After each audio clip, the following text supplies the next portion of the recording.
اعوذ باللہ من الشیطان اللعین الرجیم بسم اللہ الرحمن الرحیم الحمد للہ رب العالمین والصلاة والسلام والتحیۃ والاکرام علی سیدنا و نبینا و حبیب الہ العالمین المخاطب طٰہٰ و یاسین الذین سمی فی السماء بأحمد وفی الارض بأبی القاسم محمد اللهم صل على محمد وآل محمد وعلى أهل بيته الطيبين الطاهرين المعصومين المظلومين المنتخبين المنتجبين لا سيما بقية الله في الأرضين روح وأرواح العالمين على تراب مقدمه الفداء واللعنة الدائمة الباقية على أعدائهم ومنكر فضائلهم وغاصب حقوقهم أجمعين. أما بعد فقد قال الله سبحانه تبارك وتعالى في محكم كتابه ومتقن خطابه إن الذين آمنوا وعملوا الصالحات أولئك هم خير البرية. صلوات پڑھنے محمد وآل محمد. اللهم صل على محمد وآل محمد. مومنین و مومنات کی صحت اور سلامتی کے لیے لنتر صلوات پڑھنے محمد. اللهم صل على محمد وآل محمد. اور تعجیل ظہور امام زمانہ کے لیے تیسری بار صلوات پڑھنے محمد وآل محمد. اللهم صل على محمد وآل محمد. ہمارے آپ کے درمیان سلسلہ گفتگو اپنے 13ویں مرحلے میں داخل ہو رہے ہیں اس آیہ کریمہ کے ذیل میں کہ جس میں رب العزت کا ارشاد ہو رہا ہے کہ وہ لوگ کہ جو ایمان لائے اور نیک اعمال کرتے ہیں اللہ کے نزدیک وہی تمام خلقت میں افضل اور برتر ہے. اور اس حوالے سے سلسلہ آپ کی خدمت میں آیات اور روایات اور تاریخی واقعات کی روشنی میں اس خیر البریہ کی تعریف پیش کرنے کی سعادت اور معروضات میں کوشش کی ہے. کل بات کو یہاں پر چھوڑا تھا کہ مولا نے فرمایا کہ مالک میرے لیے ویسے ہیں جیسے میں رسول اللہ کے لیے تھا. ظاہر ہے اگر کوئی اور یہ بات کہتا تو ہم اس کو مبالغہ کہہ سکتے تھے. مولا فرما رہے ہیں کہ مالک میرے لیے ویسے ہیں جیسے میں رسول اللہ کے لیے تھا، یعنی کہ جیسے میں نے رسول اللہ کا اتباع کیا ویسے انہوں نے میرا کیا. تو اس حوالے سے مختصراً پر وقت تمام ہو گیا تھا، یہاں پر بات کو روکا تھا کہ حضرت مالک نے یہ ثابت کیا کہ میدان میں بہادری کے ساتھ ساتھ میں امام کا مطیع اور فرمانبردار ہونا جو ہے وہ آدمی کو باعث سعادت بناتا ہے، باعث فضیلت بناتا ہے. کہ جہاں پر بہادری کا مظاہرہ کرنا ہے اس کے ساتھ ساتھ میں یہ جانتے ہوئے کہ کس جگہ پر کس مقام پر اور کہاں پر رک جانا ہے، کہاں سے واپس آ جانا ہے، یہ دراصل جو ہے وہ اصل ٹیسٹ اور انسان کو فضیلت والا بناتا ہے.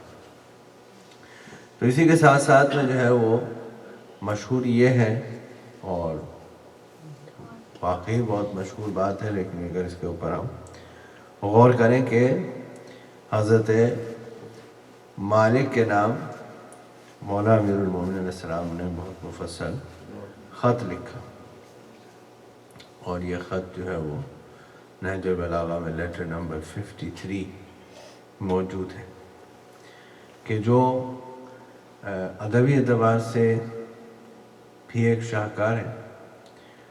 اور اسی وجہ سے سید رضی نے اسے نہج البلاغہ میں شامل کیا ہے.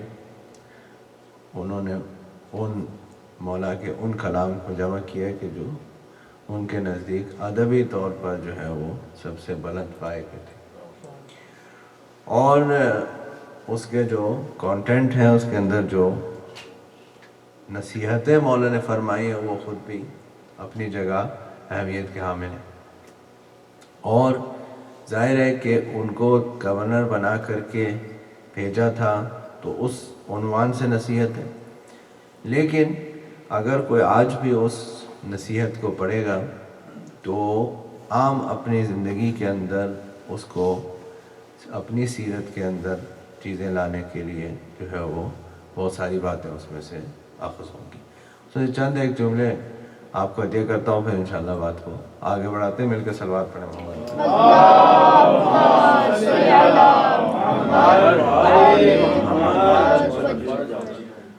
اس خط کا آغاز ہی جہاں سے ہوتا ہے اور جس جملے سے مولا کو شروع کرتے ہیں وہ خود ہی اگر صرف اسی پر بات کی جائے تب بھی کافی ہے۔ مولا فرماتے ہیں اس خط کے آغاز میں کہ یہ خط ہے اللہ کے بندے علی ابن ابی طالب کا، مالک ابن حارث اشتر کے نام، کہ جن کو والی مصر بنا کر بھیجا جا رہا ہے۔ اگر صرف اسی پہ بات کریں، باقی خط تو خیر بہت مفصل ہے، اگر صرف اسی پہ بات کریں تب بھی یہ کافی ہے کہ مولا نے یہ نہیں کہا کہ یہ امیر المومنین کا خط ہے، یہ نہیں کہا خلیفۃ المسلمین کا خط ہے، یہ نہیں کہا کہ امام المتقین کا خط ہے، یہ کہا اللہ کے بندے کا خط ہے۔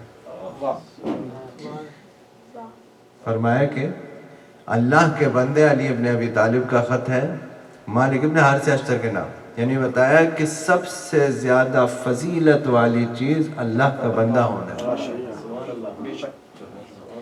سب سے فضیلت والی چیز اللہ کا بندہ ہونا ہے۔ اگر اللہ اپنی بندگی میں کسی کو قبول کر لے تو یہی سب سے بڑی بلندی ہے، یہی انسان کی سب سے بڑی بلندی ہے۔ تو مولا نے بھی خط کا آغاز اس سے کیا کہ میں اللہ کا بندہ علی ابن ابی طالب کو میں خط لکھ رہا ہوں، اور بلندی کی دلیل اس بات کی ہے کہ جب حضور کو اللہ سب سے بلند مقام تک لے کر گیا تو یہ نہیں کہا کہ ہم رسول کو لے گئے، نہ یہ کہا کہ ہم نبی کو لے گئے، نہ یہ کہا خاتم المرسلین کو لے گئے، بلکہ کہا سبحان الذی اسریٰ بعبدہ، بابرکت ہے وہ ذات جو اپنے بندے کو راتوں رات سیر پر لے کر گئی۔ مل کے صلوات پڑھیں محمد۔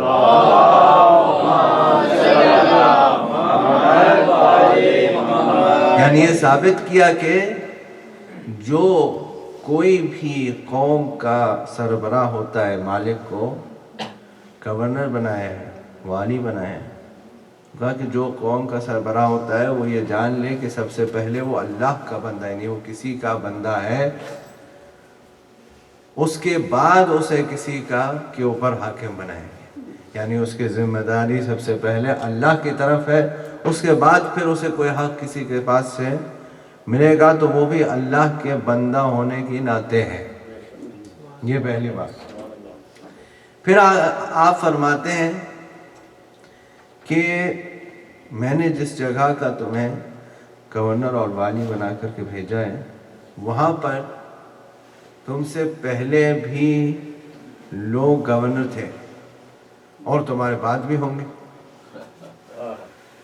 تم سے پہلے بھی وہاں لوگ گورنر تھے، تمہارے بعد بھی ہوں گے، یعنی ایک اور ریمائنڈر ہے، ایک اور یاد دہانی ہے کہ نہ تو یہ ہے کہ تم سب سے پہلے ہو یہاں پر، نہ یہ ہے کہ تمہیں ہمیشہ یہاں پر رہنا ہے، یعنی ایک وقتی طور کے اوپر انسان کو کوئی عہدہ ملا ہے تو اسے وقتی ہی سمجھنا چاہیے، وہ ہمیشہ کے لیے نہیں۔ پھر فرمایا کہ چونکہ تم سے پہلے یہاں لوگ رہ چکے ہیں تو انہوں نے کچھ اچھے کام بھی کیے ہیں، کچھ برے کام بھی کیے، یعنی نہ ان کے سارے کام اچھے تھے نہ سارے کام برے تھے، کچھ اچھے کام بھی کیے ہیں کچھ برے کام بھی کیے ہیں۔ جتنے اچھے کام کیے ہیں تو انہیں تبدیل کرنے کی ضرورت نہیں ہے، انگریزی میں سینگ ہے نا ہمارا if it's not broke don't fix it۔ ہاں مولانا فرما رہے ہیں کسی نے اچھے کام کیے ہیں تو اسے تبدیل کرنے کی ضرورت نہیں ہے، اس لیے کہ اس نے کیے تھے، اس نے اچھے کام کیے تھے تو اچھے کاموں کو جاری رکھو، اگر اس نے کچھ غلط کیا تھا تو اس کو تبدیل کر کے اچھا کر دو، جو کچھ اس نے غلط کیا تھا اس کو تبدیل کر کے اچھا کر دو۔ پھر امام نے فرمایا، اور یہاں نے بڑی نفسیاتی بات ارشاد فرمائی ہے کہ لوگ ہمیشہ تمہارا مقابلہ ان کے ساتھ کریں گے تو اس بات کو دل پر نہیں لینا. یہ نہایت نفسیاتی بات ہے. کئی لوگ تو مقابلہ کریں گے تمہارا ان لوگوں کے ساتھ جو تم سے پہلے آئے، لیکن تم اس بات کو دل پر نہیں لینا. پھر فرمایا جو مشہور جملہ ہے اس خط کا کہ جو آپ سب لوگوں کو یاد ہے، امام نے فرمایا کہ انسان دو طرح کے ہیں. اس خط میں ہی ہے وہ جملہ کہ امام نے فرمایا کہ انسان دو طرح کے ہیں. یا تو اخ فی الدین، تمہارے دینی بھائی ہیں، اور نذیر فی الخلق، اور اگر دین میں تمہارے شریک نہیں ہیں تو انسانیت میں تو شریک ہے. انسان دو طرح کے ہیں، یا تو تمہارے دینی طور پر بھائی ہیں، یعنی قرآن کیا کہتا ہے انما المؤمنون اخوہ، مومنین آپس میں ایک دوسرے کے بھائی ہیں. تو اگر مومن ہیں تو بھائی ہیں تمہارے، اور اگر نہیں بھی ہیں تو نذیر فی الخلق، انسان تو ہیں، وہ انسان ہیں، ان کا حق بھی تمہارے اوپر ہے کیونکہ تم ان کے حاکم ہو، تمہیں ان کا حاکم بنایا گیا ہے، تو وہ انسان ہیں. یعنی اس سے یہ بات بھی معلوم ہوتی ہے، خاص کر کے ہمارے معاشرے کے لیے یہ بات ہے کہ ایسا نظریہ جو عام طور سے لوگ چلاتے ہیں ہمارے ان معاشروں میں رہتے ہوئے کہ جو ہے وہ یہ کافروں کا ملک ہے، ان کو لوٹ لو، ان کو جو ہے دھوکہ دو، ان کو فراڈ کر دو، یہ سب جائز ہے. ایسا کسی کا نظریہ ہو سکتا ہے، علی کے ماننے والے کا نہیں ہو سکتا. ہاں کسی کا نظریہ ہو سکتا ہے یہ، لیکن علی کے ماننے والے کا نہیں ہو سکتا، جو یہ کہہ رہے ہیں کہ اگر کوئی شخص تمہارا مؤمن بھائی نہیں ہے تو انسانیت میں تمہارا ہمسر ہے. نذیر فی الخلق، انسان تو وہ ہے. ایسا کیسے ہو سکتا ہے کہ علی کہیں کہ وہ شخص انسان ہے، اس کو ہم کہیں کہ لوٹنا جائز ہے، اس کو دھوکہ دینا، اس کو فراڈ کرنا جائز ہے؟ ایسا تو ممکن ہی نہیں. مل کے سلوات پڑھے محمد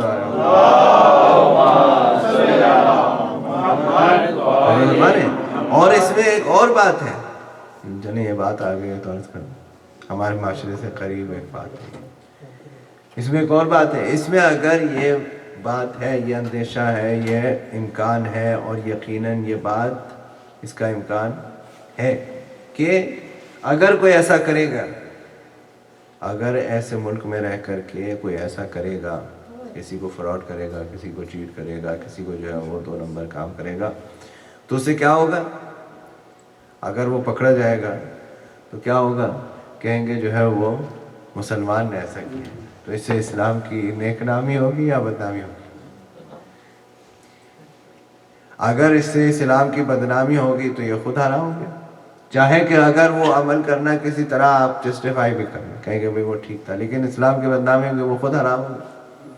یعنی ہر اس کام سے بچنا ہے کہ جس سے دین کی بدنامی ہو، خاص طور کے جہاں جس ملک میں رہ رہے ہیں جہاں پر اکثریت مسلمانوں کی نہیں ہے. مل کر ایک صلوات پڑھیں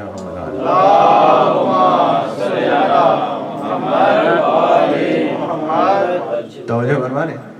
تو یہ امام علیہ السلام نے ارشاد فرمایا. پھر آپ نے کیا فرمایا؟ ایک آخری بات کرتے ہیں، تفتح لانی ہے، میں نے آپ کو حوالہ بھی دے دیا ہے، نہج البلاغہ ہر زبان میں موجود ہے، لیٹر نمبر 53 ہے، ٹائم نکال کر کے پڑھیے گا ضرور. آخری بات اس خط میں سے، پھر 1-2 اور باتیں اور پھر باتوں. امام فرماتے ہیں کہ کچھ لوگ ایسے ہوتے ہیں، پورا خط جو ہے وہ نفسیات کے اندر جو ہے وہ ایک ماسٹر پیس ہے. امام فرماتے ہیں کچھ لوگ ایسے ہوتے ہیں کہ جن کو ہر چیز میں برائی اور خرابی نظر آتی ہے، ہر چیز میں برائی خرابی نظر آتی ہے. ایسے لوگوں کو اپنا مشیر، ایڈوائزر نہیں بنانا. ایسے لوگوں کو ایڈوائزر نہیں بنانا، کیوں؟ پھر تم بھی ہر چیز میں غلطی نکالو گے، تم بھی ہر چیز کے اندر نقص جو ہے وہ نکالو. کیوں؟ کیونکہ ہر کسی کوئی کام پرفیکٹ نہیں ہو سکتا، ہر چیز میں غلطیاں ہوں گی، ہر چیز میں نقص ہوں گے، لیکن ہر چیز میں سے نقص نکالنا یہ عیب ہے، یہ بیماری ہے، نفسیاتی طور پر ایک غلط کام ہے. اس سے آگے آدمی ترقی نہیں کر سکتا. پھر آگے چل کر امام اس میں فرماتے ہیں کہ جب جج کو اپوائنٹ کرنا قاضی کو، تو یہ دیکھنا کہ وہ حسبی نسبی طور پر اچھے مضبوط خاندان سے، بتایا حسب نسب کا بھی فرق پڑتا ہے، کہاں حسبی نسبی طور پر اچھے خاندان سے، اور اس کے بعد بھی یہ یاد رکھنا کہ معاشرے میں ان کی سیلری سب سے زیادہ ہونی چاہیے۔ مولانا کا کون خط میں جا کے دیکھیے گا کہ ان کی سیلری، ان کی تنخواہ سب سے زیادہ ہونی چاہیے تاکہ ان کو کوئی خرید نہ سکے۔ معاشرے میں ان کی تنخواہ سب سے زیادہ ہوگی تاکہ ان کو کوئی، ایک تو حسبی نسبی ہوں گے یعنی رشوت نہیں لیں گے، اور تنخواہ اتنی زیادہ ہو کہ انہیں ضرورت ہی نہ ہو۔ مولا فرما رہے جو حسبی نسبی نہیں ہوتے نا اس لیے بک جاتے ہیں۔ سلوات پڑھیں محمد۔ بہرحال یہ خط شاہکار ہے مولا کا، اور ہماری زندگی میں اس میں بہت سارے طرز ہیں، تو ضرور جا کر پڑھیے گا اور غور کیجیے گا اس کے اوپر، اور اس میں دیکھیے گا کہ مولا کس طرح نفسیات سے قریب ہو کر کے انسان کی گفتگو کرتے ہیں۔ بال یہ بات تو ہو گئی، مل کر ایک اور صلوات پڑھیں محمد۔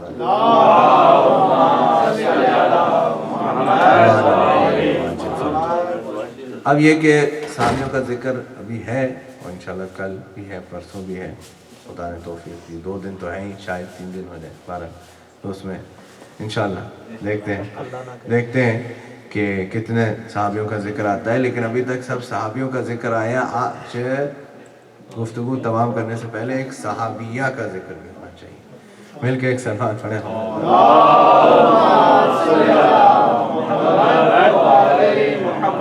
اور یہ صحابیہ بھی عام صحابیہ نہیں ہیں، بہت خاص ہیں۔ ہاں تو آج آپ کو تھوڑا ہوم ورک دیا اور بھی دیا، ہوم ورک والے دن ہو گئے، مل کے ایک اور صلوات پڑھیں۔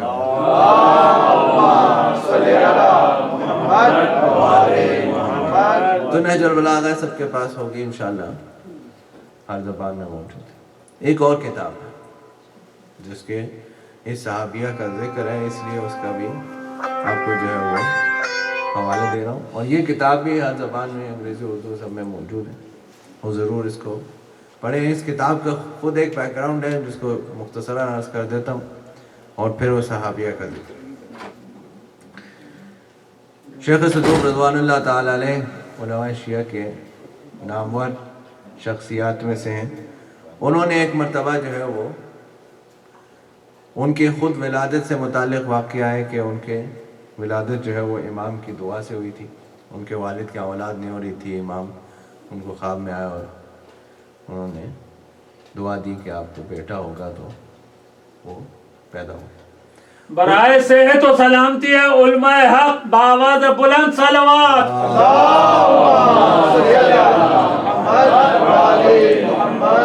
تو ان کی کتاب ہے یہ کمال الدین و تمام النعمہ، اور یہ کتاب ہے امام زمانہ کے موضوع کے اوپر۔ یہ کتاب بھی امام کے حکم انسٹرکشن کے اوپر لکھی گئی۔ امام خواب میں آیا اور انہوں نے کہا کہ ایسی کتاب جمع کرو جس میں ساری روایتیں مجھ سے متعلق ہوں۔ تو اس کتاب کا خاصہ یہ ہے کہ اس میں ساری روایتیں امام زمان جل اللہ تعالیٰ فضل شریف سے۔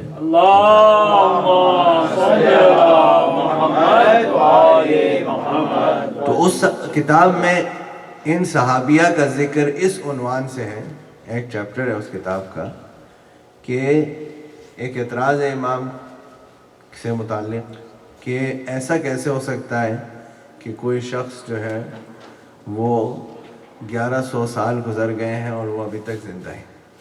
ایک اعتراض کہ 1100 سال گزر جانے کے بعد ایک شخص اتنے سال کیسے زندہ رہ سکتا ہے۔ تو اس چیپٹر کے اندر شیخ صدوق نے وہ سارے لوگوں کا ذکر جمع کیا ہے کہ جن کی طولانی زندگی تاریخ میں رہی ہے، یعنی پیغمبروں کے ذکر سے لے کر کے اور ائمہ کے زمانے تک وہ ان تمام لوگوں کا ذکر انہوں نے جمع کیا ہے جن کی طولانی زندگی رہی ہے، کہ مثلا جو ہے وہ حضرت ادریس زندہ ہیں، حضرت الیاس زندہ ہیں، حضرت عیسیٰ زندہ ہیں، اس کے بعد جو ہے وہ فلاں پیغمبر اتنے ہزار سال زندہ رہے اور فلاں پیغمبر اتنے ہزار سال زندہ رہے، اور پھر آ گئے ائمہ علیہ السلام کے زمانے۔ تو اس میں ان صحابیہ کا ذکر ہے۔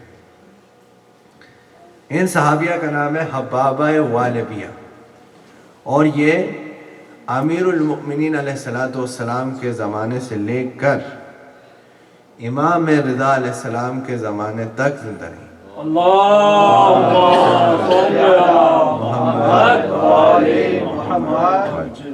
یعنی انہوں نے 8 اماموں کی زیارت کی۔ امام امیر المومنین علیہ السلام سے لے کر امام رضا علیہ السلام تک وہ زندہ رہی۔ تو ان کے متعلق یہ ہے کہ وہ ایک مرتبہ امیر المومنین علیہ السلام کی خدمت میں تشریف لائیں، اور انہوں نے یہ سوال پوچھا کہ یہ کیسے معلوم ہو کہ کون امام برحق ہے، کون اللہ کا بنایا ہوا امام ہے۔ تو مولا نے مسجد کوفہ میں بیٹھے ہوئے تھے، مولا نے ایک پتھر کی طرف اشارہ کیا اور کہا کہ وہ پتھر اٹھا کر مجھے دے۔ تو انہوں نے پتھر اٹھا کر مولا کی خدمت میں پیش کیا۔ مولا نے اس پتھر کے اوپر اپنے انگوٹھی کا، انگشتری کا نشان جو ہے وہ لگا دیا، اور وہ پتھر ان کو دے دیا، اور کہا کہ جو کوئی بھی اس پتھر پر اپنے انگشتری کا نشان لگا دے سمجھ لینا کہ وہ امام برحق ہے۔ جو بھی اس پتھر کے اوپر انگشتری کا نشان لگا دے وہ امام برحق ہے۔ مولا علیہ السلام کی شہادت کے بعد وہ امام حسن علیہ السلام کے پاس تشریف لائیں، پھر امام حسین علیہ السلام کے پاس تشریف لائیں، اور امام حسین علیہ السلام کے پاس اکثر تشریف لایا کرتی تھیں کہ ایک دم سے ان کا آنا جانا امام حسین علیہ السلام کے پاس سے بند ہو گیا۔ تو ایک دن امام حسین علیہ السلام نے اپنے اصحاب سے پوچھا کہ بابا والبی آتی تھیں وہ اب نہیں آ رہی ہیں، کیا وجہ ہے؟ کیا سبب ہے کہ بابا والبیہ جو آتی تھی وہ اب نہیں آ رہی؟ تو امام کے کہنے پر وہاں ان کی خبر لی گئی۔ تو خبر لی گئی تو کسی نے آ کر کے امام کو خبر موصول کی کہ ان کو جو ہے وہ برس کی بیماری ہو گئی ہے، لیپریسی، وائٹ اسپاٹس، برس کی بیماری ہو گئی، اور جو ہے وہ اس لیے وہ گھر سے جو ہے وہ نہیں نکل رہی، اور وہ کہیں بھی نہیں جا رہی، اور کسی سے نہیں مل رہی۔ تو امام نے کہا کہ ان کو کہو کہ میرے پاس آئیں۔ ایک روایت میں کہ ان کا میرے پاس آئیں، دوسرے میں امام خود وہاں تشریف لے گئے۔ 12 امام گئے وہاں پر، اور امام نے بھی وہ پتھر کے اوپر انگشتری کا نشان کیا اور کہا کہ اس کو جو ہے وہ اپنے چہرے پہ رکھ دو تو یہ برس ختم ہو جائے گا۔ تو ایسے ہی ہوا، وہ برس ختم ہو گیا۔ اس کے بعد امام زین العابدین علیہ السلام کا زمانہ آ گیا۔ سلوات پڑھیں تو آپ مولا علی علیہ السلام کے زمانے میں تھیں، پھر امام حسن، پھر امام حسین، آپ امام زین العابدین علیہ السلام کے زمانے میں۔ وہ خود روایت کر رہی ہیں، اور یہ ساری باتیں اسی کتاب کمال الدین تمام النعمہ میں نقل کی۔ امام زین العابدین علیہ السلام کا زمانہ آ گیا۔ امام زین العابدین علیہ السلام کے زمانہ آیا تو وہ خود فرما رہی ہیں کہ میں 113 سال کی ہو گئی، 113،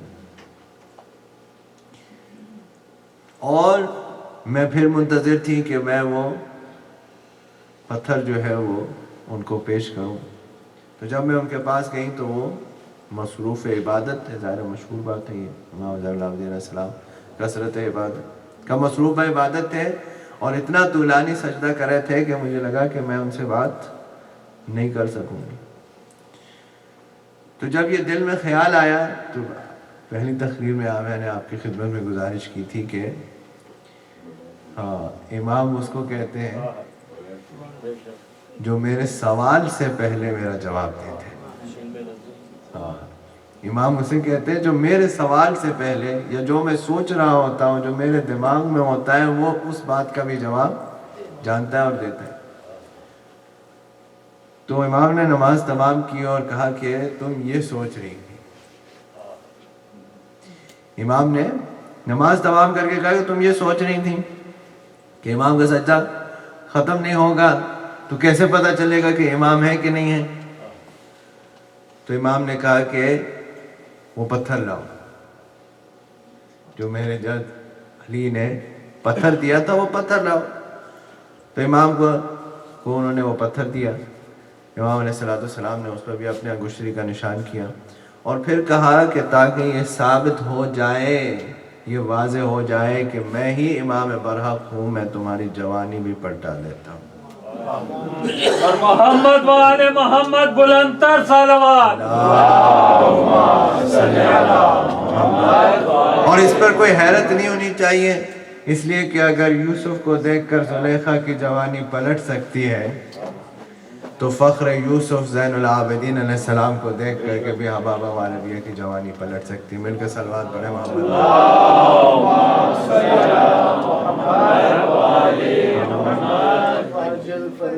یعنی جو کوئی بھی، صرف شرط یہ ہے، ایک ہی شرط کہ امام کا اطاعت گزار کوئی ہو جائے، پھر وہ دیکھے کہ اس کی زندگی میں کیا کیا ہوتا ہے، امام کا صحیح حقیقی طور پر ماننے والا ہو جائے، پھر وہ دیکھے۔ اور اس کے بعد پھر آگے روایت میں کہ وہ پھر ہر امام کی خدمت میں تشریف لے گئیں، وہ پتھر پیش کرتی تھی، امام اس پر انگشتری کا نشان کرتے تھے، اور امام رضا علیہ السلام کے وقت زمانے میں ان کی وفات ہوئی اور امام علیہ السلام نے ان کے غسل و کفن اور تدفین کا اور نماز جنازہ ان کے اوپر پڑھائی۔ یعنی 8 اماموں علیہ السلام کو انہوں کی زیارت بھی کی انہوں نے، اور اس کے بعد امام ہی نے ان کے جنازے کو بھی پڑھایا۔ مل کر ایک صلوات پڑھیں۔ اور اس کام کے لیے صرف شرط معرفت ہے، شرط معرفت ہے کہ حضرت سلمان کے جو ہے وہ مدائن میں انتقال ہوا، ان کے لیے مولا علی علیہ السلام پہنچ گئے، اور جہاں معرفت ہو، عقل سے کام لے، تو ظاہر ہے بڑے بڑے لوگ جو ہیں وہ بے ہوش ہو جاتے ہیں۔ اب یہ بات آگے تو عرض کر دوں، صلوات پڑھنا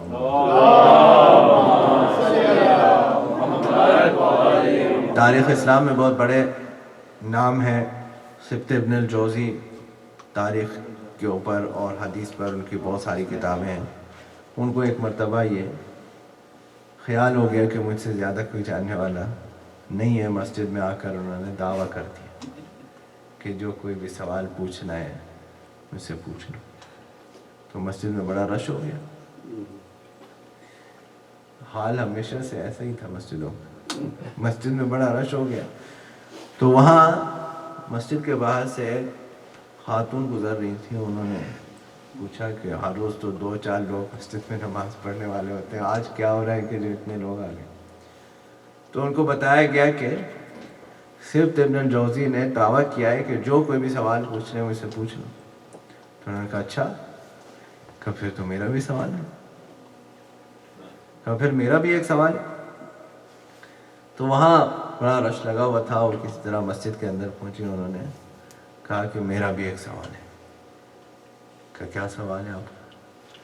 تو انہوں نے کہا کہ سوال یہ ہے کہ جب حضرت سلمان کا انتقال ہوا تو مولا علی مدینے سے مدائن تک اتنا فاصلہ جو ہے طے کرتے ہوئے وہاں ان کے نماز جنازہ پڑھانے کے لیے پہنچے، اور حضرت سلمان کے انتقال کے کچھ دنوں کے بعد، روایت میں نام بھی ہے، میں نہیں لے رہا ہوں، آپ خود سمجھ جائیے گا، ان کے انتقال کے کچھ دنوں کے بعد ایک صاحب کا مدینے میں انتقال ہو گیا،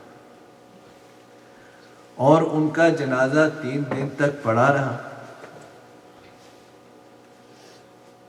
مدینے میں ان کا انتقال ہوا اور ان کا جنازہ 3 دن تک پڑا رہا، اور مولا علی علیہ السلام نے ان کا جنازہ نہیں پڑھایا۔ تو وہاں تو مدینے سے مدائن تک پہنچے سلمان کے اوپر نماز پڑھانے کے لیے، اور یہاں مدینے میں، اور مولا علی بھی مدینے میں، ان صاحب کا انتقال ہوا تو وہ بھی مدینے میں، مولا علی بھی مدینے میں، اور مسلمان کے اوپر نماز جنازہ پڑھانا واجب ہے۔ اگر ایک پڑھا دے تو باقیوں پر سے واجب ختم ہو جائے گا، لیکن اگر کوئی نہ پڑھائے تو سب گنہگار۔ تو اب اس کا کوئی جواب تو ہے نہیں، اس کا کوئی جواب تو ہے نہیں۔ تو انہوں نے کیا کہا؟ انہوں نے کہا کہ عورت مسجد میں کیسے آئی؟ اس نے کہا عورت مسجد میں کیسے آئی؟ اگر تم اپنے شوہر کی اجازت کے بغیر آئی ہو تو تمہارے اوپر لانا، اور اگر شوہر کی اجازت کے ساتھ آئی ہو تو تمہارے شوہر پر لانا۔ تو انہوں نے کہا پھر تو ایک اور سوال بنتا ہے، وہ جو رسول کے بعد گھر سے نکلی تھیں وہ شوہر کی اجازت سے نکلی تھی یا بغیر اجازت کے نکلی تھی؟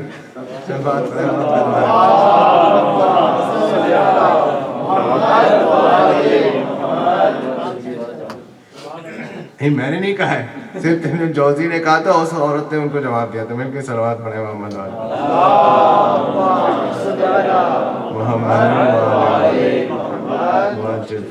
فطرے کے اوپر 2-3 مسئلے سن لیجئے، اس کے بعد پھر آپ کی زحمت تمام۔ مل کر صلوات پڑھیں محمد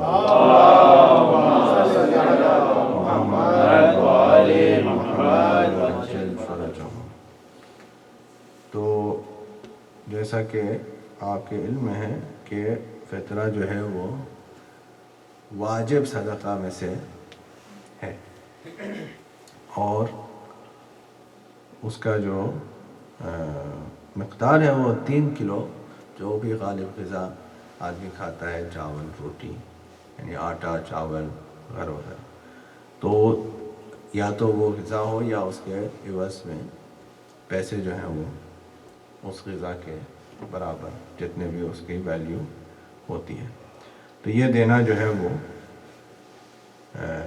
واجب ہے۔ یہ واجب ہوتا ہے عید کا چاند دیکھنے سے کے ٹائم سے لے کر کے عید کی نماز تک۔ جو کوئی بھی عید کی نماز پڑھ رہا ہے، اور اگر کسی نے عید کی نماز نہیں پڑھی تو زوال عید کے دن، زوال سے پہلے اسے دینا، یعنی شب عید سے لے کے اور عید کے دن ظہر سے پہلے اسے دینا واجب ہے۔ یہ ہر بالغ کے لیے، یعنی ہر بالغ، ہر عاقل، جو کوئی بھی ہوش میں ہے اور آزاد ہے، وہ اپنے طرف سے اور اپنے جتنے بھی اس کے ڈپینڈنٹس ہیں ان سب کی طرف سے، یعنی شوہر کے اوپر بیوی کا، بچوں کا دینا واجب ہے۔ اگر کوئی شخص جو ہے وہ 1 سال کے اپنے جو ہے وہ ایکسپنسز کو افورڈ نہیں کر سکتا تو ایسے شخص کے اوپر واجب نہیں ہے فطرہ دینا، اور وہ مستحق ہے اس کے لینے کا۔ لیکن باقی جتنے لوگ ہیں، جو کوئی بھی اتنا ہے جس کے پاس کہ وہ 1 سال کا اپنا ایکسپنسز دے سکتا ہے یا اسے کما سکتا ہے، تو ایسے شخص کے اوپر دینا واجب ہے۔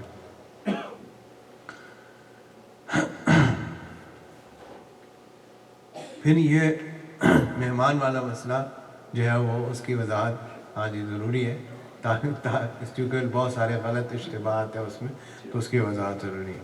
تو اس مہمان کا فطرہ دینا واجب ہے کہ جو مغرب سے پہلے عید کی شب گھر پر آتا ہے اور وہاں پر رہتا ہے، چاہے وہ اس کا مختصر ہی قیام کیوں نہ ہو۔ جو کوئی بھی مغرب کے بعد آتا ہے، مغرب سے پہلے جو کوئی مغرب کے بعد آتا ہے، اگر کہ وہ قیام کے نیت سے آیا ہے تو اس صورت میں اس کا فطرہ دینا واجب ہے۔ لیکن قیام کی نیت سے نہیں آیا، مطلب صرف افطار کے لیے آیا، تو اس کا فطرہ دینا واجب نہیں ہے، وہ اپنا فطرہ خود دے گا۔ اگر صرف افطار کے قبلہ میرا ایک سوال اس حوالے سے تھا، چونکہ ہم لوگ زیادہ تر مومنین اپنے پیسے یہاں سے بیک ہوم یعنی کہ پاکستان انڈیا وغیرہ بھجواتے ہیں، تو کبھی کبھی ایسا ہوتا ہے کہ سائل کی وجہ سے یا ہم اپنی وجہ سے بیفور دا ٹائم فطرہ یا خمس وغیرہ ادا کروا دیتے ہیں، تو بعد میں جب ہم ٹائم پہ وہ وکیل تک پہنچاتے ہیں اور اس کے بعد جب ہم تک واپس آتا ہے تو وہ پیسہ، آپ سمجھ گئے میری بات کو، کہ وہ پیسہ ہم دوبارہ ان پیسوں میں رکھ دیں؟ جی، تو گزارش یہ ہے کہ وہ واجب اس کا ٹائم جو ہے وہ عید کی شب سے لے کے اور عید کے دن تک ہوگا. جی. لیکن قرض کی نیت سے، قرض کے عنوان سے وہ پیسہ پہلے بھی دیا جا سکتا ہے. پھر جو شب عید ہو، جیسے چاند ہو جائے عید کا، تو پھر جو ہے وہ نیت کر لے کہ وہ جو قرض کے عنوان سے دیا تھا وہ فطرہ ہے. ٹھیک ہے.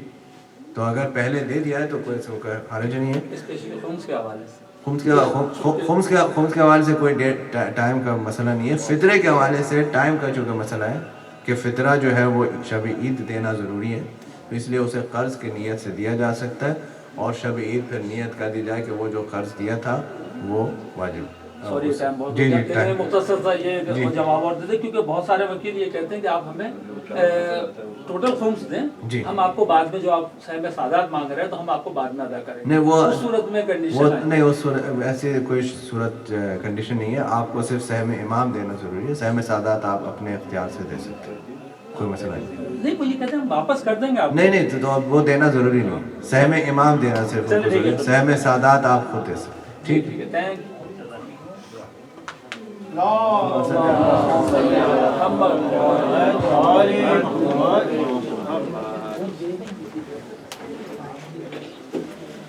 أعوذ بالله من الشيطان الرجيم. بسم الله